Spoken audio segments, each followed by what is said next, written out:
राधे राधे प्यारे भक्तों, जय श्री हरि, जय माँ लक्ष्मी, ओम गणेशाय नमः। प्यारे भक्तों, आज मैं आप सभी को सुनाने जा रही हूँ बुधवार व्रत कथा। आज बुधवार का दिन है, भगवान गणेश का दिन है और भगवान गणेश जी की कृपा से आप सभी का दिन मंगलमय हो।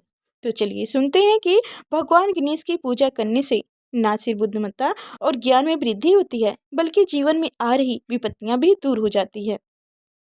प्रथम पूजनीय भगवान गणेश को विघ्न हरने वाला देवता माना गया है। कहा जाता है कि भगवान गणेश का आशीर्वाद अत्यंत लाभकारी होता है। भगवान गणेश की पूजा करने से भक्तों को कई लाभ मिलते हैं।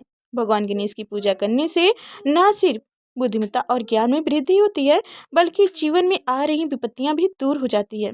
कहते हैं कि कुंडली में बुध दोषों को दूर करने के लिए आज के दिन बुधवार का व्रत रखा जाता है। बुधवार की यह कथा सभी कलेशों को समाप्त करने वाला है। तो चलिए सुनते हैं बुधवार व्रत कथा। ध्यानपूर्वक इस कथा को सुनिएगा और अंत तक सुनिएगा। और कथा सुनने से पहले आपको बता दें कि हमारे चैनल पर नए हैं तो लाइक कर चैनल को सब्सक्राइब अवश्य करिएगा और साथ में बेल आइकन की घंटी दबा दीजिएगा, ताकि आगे जो मैं ऐसी व्रत कथा और व्रत की विधि बारे में लेकर आऊँ तो सबसे पहले आप तक नोटिफिकेशन पहुँचे, जो मेरी कथा को समय से सुन सकें और व्रत के बारे में आप समय से ही जान सकें। तो चलिए अब शुरू करते हैं। पौराणिक कथा के अनुसार समतापुर नगर में मधु सुंदर नाम के एक व्यक्ति विवाह के पास के ही बलरामपुर की संगीता से हुआ था। एक बार जब मधु सुंदर अपनी पत्नी को मायके से विदा कराने की जिद पर अड़ गईं। उस दिन बुधवार था। बुधवार के दिन यात्रा न करने के लिए सभी ने मधु सुंदर को बहुत समझाया, लेकिन वो अड़ गईं और पत्नी को विदा करा लाई।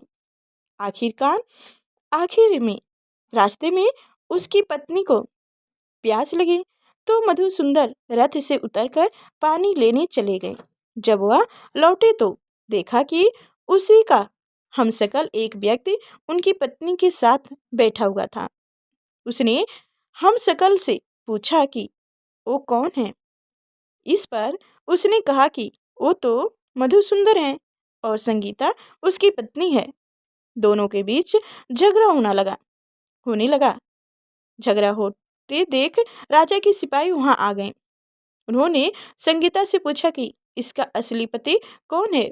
तब वो जवाब नहीं दे पाई, क्योंकि वो खुद दुविधा में पड़ गई थी। इस पर सिपाहियों ने उनको राजा के दरबार में पेश किए। पूरी बात सुनने के बाद राजा ने दोनों को जेल में डालने का आदेश दिया।